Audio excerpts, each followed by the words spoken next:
Mari kita baca di dalam 2 Tawarikh 36 ayat 23. Beginilah perintah Kores Raja Persia, segala kerajaan di bumi telah dikaruniakan kepadaku oleh Tuhan Allah semesta langit. Ia menugaskan aku untuk mendirikan rumah baginya di Yerusalem yang terletak di Yehuda. Siapa di antara kamu termasuk umatnya, Tuhan Allahnya menyertainya dan biarlah ia berangkat pulang. Ini adalah ayat terakhir dari kitab 2 Tawarikh.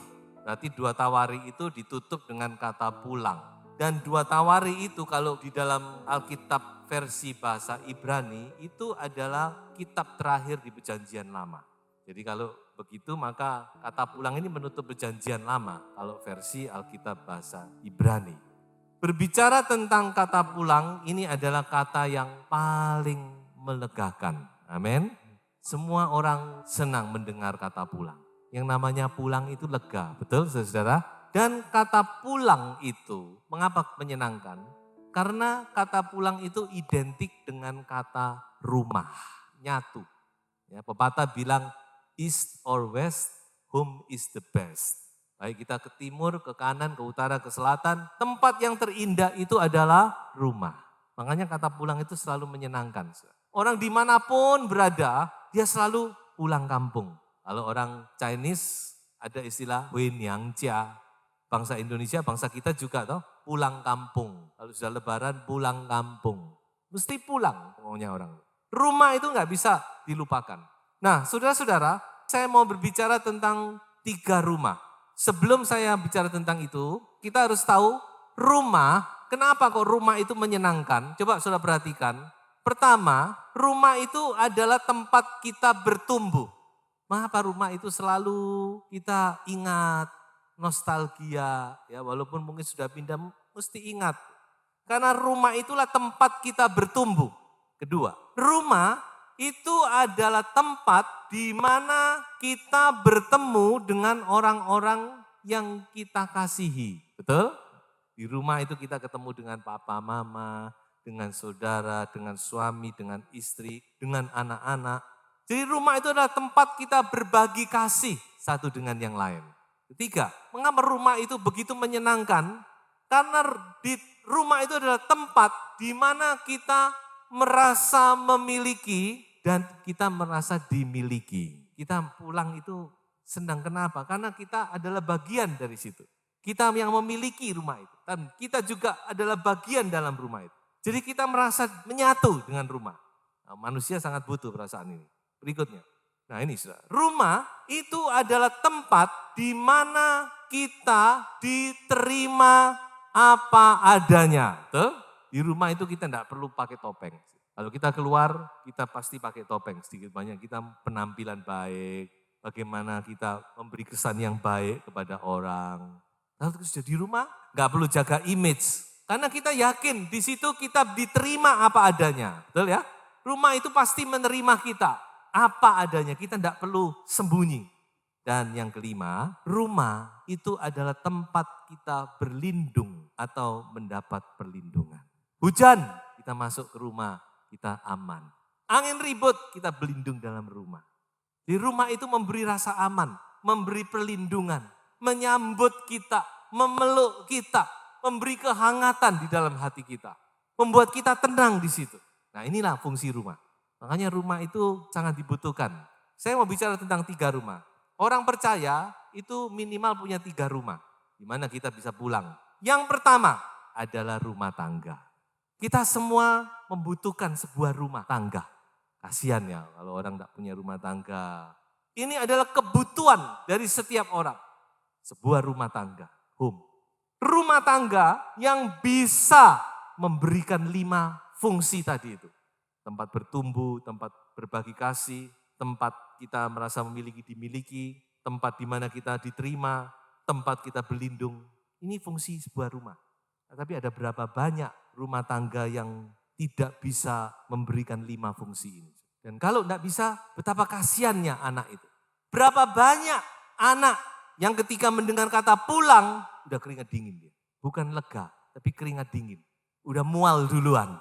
Karena apa? Karena rumah tangga baginya itu tidak bisa memenuhi kebutuhan sebuah rumah. Sehingga ketika dia mendengar kata pulang, ayo pulang. Lebih baik dia tidak pulang mungkin. Nah ini menjadi perenungan kita bersama saudara ya. Coba lihat Amsal 17 ayat 1. Lebih baik sekerat roti yang kering disertai dengan ketentraman daripada makanan daging serumah disertai dengan perbantahan. Ini menjadi satu peringatan bagi kita. Masih banyak di kitab Amsal bicara tentang rumah tangga. Makanya ini saudara-saudara kita ya harus benar-benar memperhatikan. Rumah tangga itu adalah foundation, dasar dari segala perkara. Dari masyarakat, juga dari gereja, itu dasarnya di rumah tangga. Tidak bisa saudara mengharapkan gereja, anak saudara-saudara bawa ke sekolah minggu, jadi baik. Dia sekolah minggu cuma 1 jam seminggu. Itu pun kalau anak itu sungguh-sungguh. 24 jam kali 7 minus 1 jam, itu di rumah. Yang penting itu kalau di rumah itu loh, gimana? Ada beberapa tips yang saya akan berikan untuk sebuah rumah tangga yang bahagia. Mudah-mudahan ini bisa memberi masukan yang baik. Pertama, kebahagiaan sebuah rumah tangga tidak ditentukan oleh kemewahan atau fasilitas yang dimiliki, tetapi oleh apa? Damai, sejahtera, dan kasih. Ini harus ada ya. Sebuah rumah tangga itu tempat di mana kita menemukan damai, sejahtera, dan kita menemukan kasih. Kedua, kebahagiaan rumah tangga harus diusahakan, diupayakan. Tidak akan datang dengan otomatis. Dan itu adalah tanggung jawab dua belah pihak. Tentu kalau dua belah pihak ini adalah suami dan istri. Jadi dua belah pihak ini sama-sama bertanggung jawab. Kita nggak bisa cuma suami tok tanggung jawab, istri tok tanggung jawab, nggak bisa. Dua belah pihak adalah penanggung jawab dari kebahagiaan sebuah rumah tangga. Yang harus berupaya, kerja keras. Bagaimana supaya rumah tangga ini menjadi bahagia. Dan yang tiga, rumah tangga yang bahagia bukan rumah tangga yang tidak punya masalah. Tetapi rumah tangga yang bahagia adalah rumah tangga yang dapat mengatasi dan melewati masalah itu dengan baik. Jadi kalau ada masalah itu wajar, ya ada keluarga yang tidak ada masalah. Tapi yang penting yaitu bagaimana kita mengatasinya dengan baik. Saya mau tutup bagian ini dengan satu pertanyaan. Sudahkah kita menjadikan rumah tangga kita sebuah rumah? Tanda kutip yang saya maksud ini adalah home, not a house. House itu bangunan.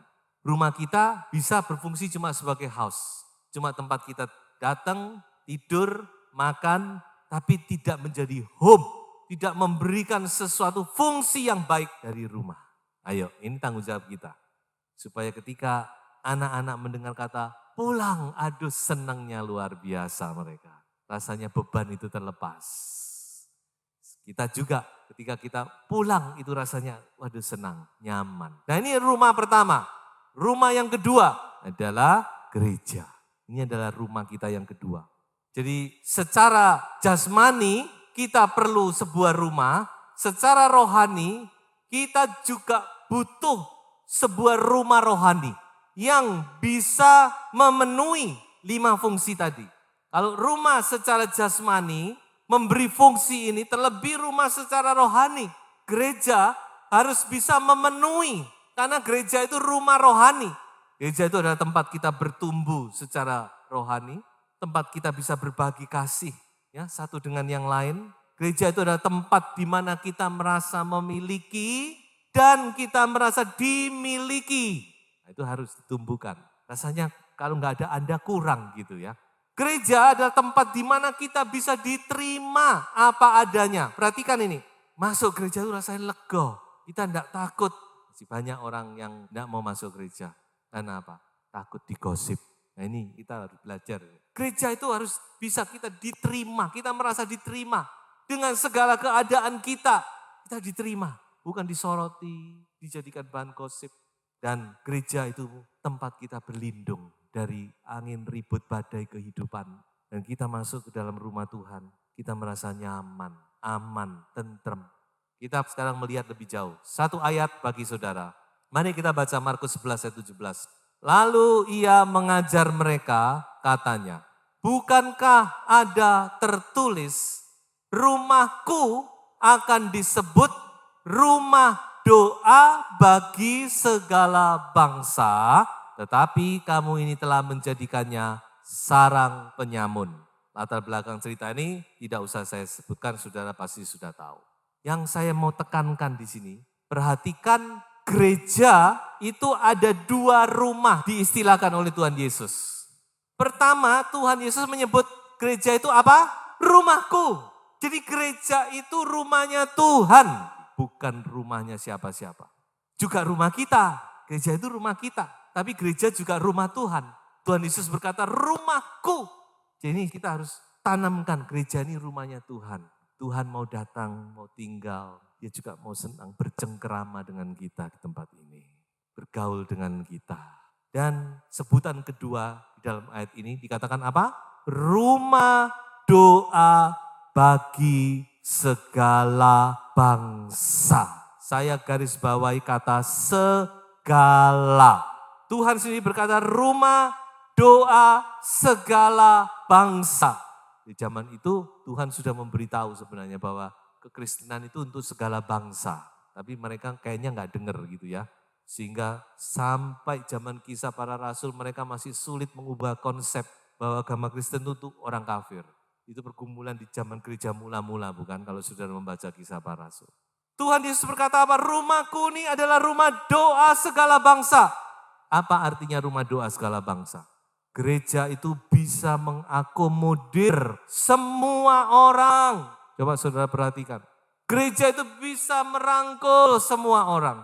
Dari segala suku, bangsa, golongan, latar belakang pendidikan, keadaan ekonomi, dan segala-galanya bisa dirangkul oleh gereja. Ini maksudnya sudah merangkul. Karena rumah doa segala bangsa. Bukan untuk tertentu saja.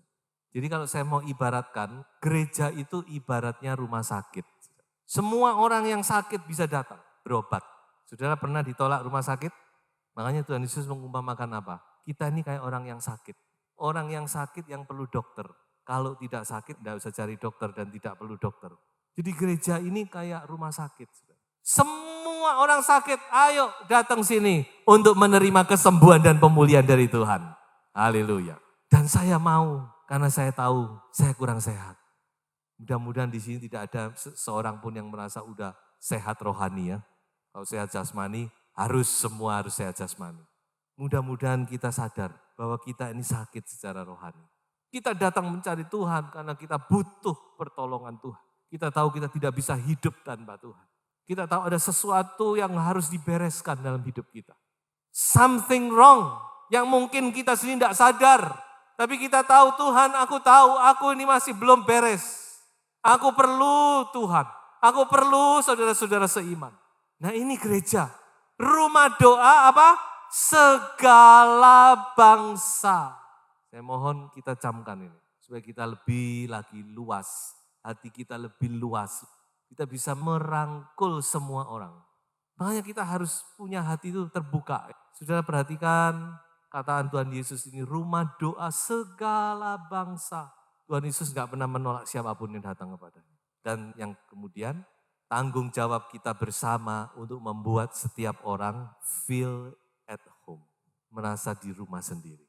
Ya, membuat orang kerasan, merasa ada di dalam rumah rohani. Ada satu perumpamaan yang menarik sekali di dalam Alkitab tentang seorang anak yang meninggalkan rumah karena dia suka berpetualang. Banyak orang Kristen suka berpetualang Mas Yar. Enak-enak di rumah, aduh kok monoton, coba tak keluar, tak cari sesuatu di luar. Nah ini tipe anak bungsu ini ya. Keluarlah dia dengan membawa banyak harta dan kita tahu akhirnya ketika hartanya sudah habis, terjadi kelaparan, dia tidak punya teman. Teman-temannya amblas semua sudah.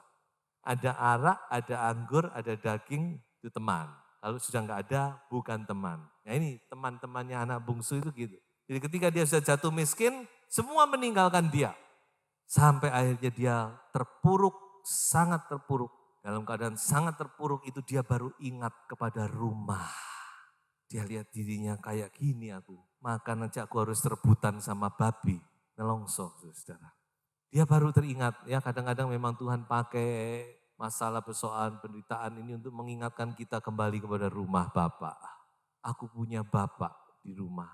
Dia ingat di rumah Bapakku itu banyak makanan. Dia mulai merenung, aku kok jadi begini. Udah aku mau pulang aja. Nah, aku mau pulang. Oh puji Tuhan dia masih ingat pulang saudara-saudara. Aku mau minta ampun kepada Bapak. Aku mau ngomong Bapak, aku gak usah diakoni jadi anak, gak apa-apa. Jadikan aku pegawai aja gak apa-apa, aku gak layak sudah. Tapi Bapak yang adalah lambang, Bapak surgawi. Saudara tahu, sejak anak itu meninggalkan rumah, Bapak itu tiap hari kerjanya cuma di pintu. Dia menunggu kapan anak ini pulang. Tidak satu hari pun Bapak itu tidak berdiri di pintu gerbang. Tidak tahu berapa lama dia lakukan sampai pada satu hari dari kejauhan dia melihat ada sosok yang berjalan gontai. Dan dia tahu walaupun sosok itu sudah menjadi kurus, tidak karu-karuan bajunya, tidak terus. Tapi dia tahu itu adalah anaknya, haleluya. Bapak itu langsung maju, dia rangkul anaknya. Anak itu pun dia sangat-sangat terharu. Dan terjadilah satu rekonsiliasi yang luar biasa. Dan juga anak itu dipulihkan, luar biasa. Tapi cerita itu tidak berhenti di situ. Ternyata ada kelanjutannya. Nah yang Tuhan mau sampaikan di sini. Bagaimana respons anak sulung ini. Menarik sekali kalau kita pikir. Tadinya anak bungsu, anak sulung di dalam rumah. Tapi anak bungsu keluar dari rumah. Mengembara sampai akhirnya dia jatuh dan dia pulang kembali masuk ke dalam rumah. Yang kita lihat di sini, anak sulung yang tadinya di dalam rumah, dia yang keluar, dia tidak mau masuk. Firman Tuhan berkata dia tidak mau masuk rumah. Sampai papanya yang harus keluar ngomong sama dia, terima adikmu, dia dulu sudah mati, sekarang dia datang, dia bangkit lagi. Dan saya perhatikan ini, yang satu dari luar pulang, yang satu dari rumah keluar. Dan cerita itu berhenti di situ, tidak diceritakan bagaimana kelanjutannya. Tapi ini memberikan kita satu wawasan. Jangan sampai ada respon seperti ini. Kita harus benar-benar mempunyai hati yang besar, mempunyai hati Bapak. Apalagi kita yang sudah matang rohani. Kita harus punya hati merangkul adik kita ketika dia pulang. Dan kita bisa ikut bersuka cita, menikmati pesta itu. Ketiga, rumah yang ketiga adalah kota Yerusalem baru. Inilah kota yang dinanti-nantikan oleh nenek moyang kita, Bapak Abraham. Dia keluar dari Ur Kasdim, dari kota metropolitan saat itu untuk mencari kota yang dibangun oleh Allah sendiri. Dia nggak tahu kota apa, pokok dia tahu Tuhan membangun sebuah kota. Dan dia tidak menemukan. Kita nanti yang akan, kalau diizinkan sampai Tuhan Yesus datang. Jadi kita melengkapi apa yang kurang dari mereka. Kota Yerusalem baru yang turun dari sorga. Wahyu pasal 21-22. Jadi saudara, Yesus datang ke dunia, kita masih akan menikmati masa 1000 tahun damai di dunia. Itu di Wahyu pasal 20. Ya, saudara mesti mengerti hal ini. Kita ini sudah deket-deket nih sama kedatangan Tuhan ya. Harus mengerti, jangan sampai kita tidak ngerti apa-apa. Tuhan Yesus datang ke dunia untuk mendirikan kerajaan 1000 tahun di dunia. Kerajaan yang penuh dengan damai, di mana tidak ada dosa. Karena iblis diikat, dimasukkan dalam liang, diikat 1000 tahun. Sesudah masa 1000 tahun itu, baru terjadi penghukuman yang kekal. Iblis dihukum dan kita masuk ke dalam masa kekekalan. Langit dan bumi yang lama lenyap, diganti langit dan bumi yang baru. Dan dikatakan kota Yerusalem baru turun dari sorga. Ini adalah tempat kediaman orang percaya. Dan Alkitab jelas ngomong tentang ini. Alkitab tidak mereka-reka atau membuat kita bertanya-tanya. Bahkan ukuran kota ini diberikan. Coba di kita baca ya. Kota itu berbentuk persegi 4. Panjangnya sama dengan lebarnya. Maka malaikat itu mengukur kota itu dengan tongkat pengukurnya. Ternyata panjangnya 2400 km. Ini sudah langsung dihitungkan dalam versi kita. Kalau versi Alkitab 12.000 stadia. Kalau dihitung itu adalah 2.400 km. Perhatikan lebar dan tingginya sama seperti panjangnya. Jadi kota itu berbentuk kubus, panjang 2.400, lebar 2.400, tinggi 2.400. Saya tidak bisa membayangkan itu kota yang bagaimana. Kita tidak pernah melihat kota sepanjang itu ya. Saya beri gambaran ya, berapa sih 2.400 itu? Panjang Pulau Jawa itu 1.000 kilo cuma. 1.000 kilo ini ada berapa kota di dalam Indonesia? Kalau 2.400 berarti hampir 2,5 panjangnya Pulau Jawa kotanya. Tingginya juga demikian, 2.400 kilometer tingginya. Berapa tinggi? Saya beri gambaran. Gedung yang tertinggi di dunia ini sekarang namanya Burj Khalifa di Dubai. Itu tingginya 828 meter cuman. Enggak sampai 1 kilo. Itu sudah pencakar langit nomor 1 di dunia.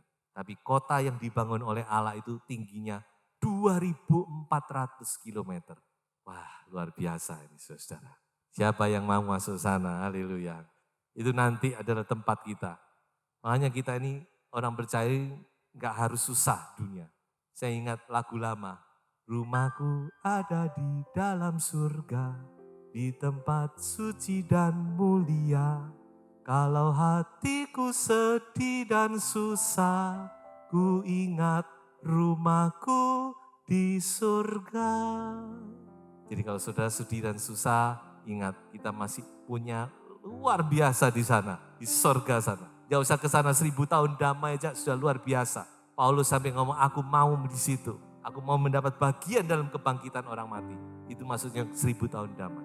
Dan setelah 1.000 tahun damai masih ada yang lebih luar biasa lagi di kekekalan. Oh saudara-saudara, kita mau mendapat bagian di situ. Amin.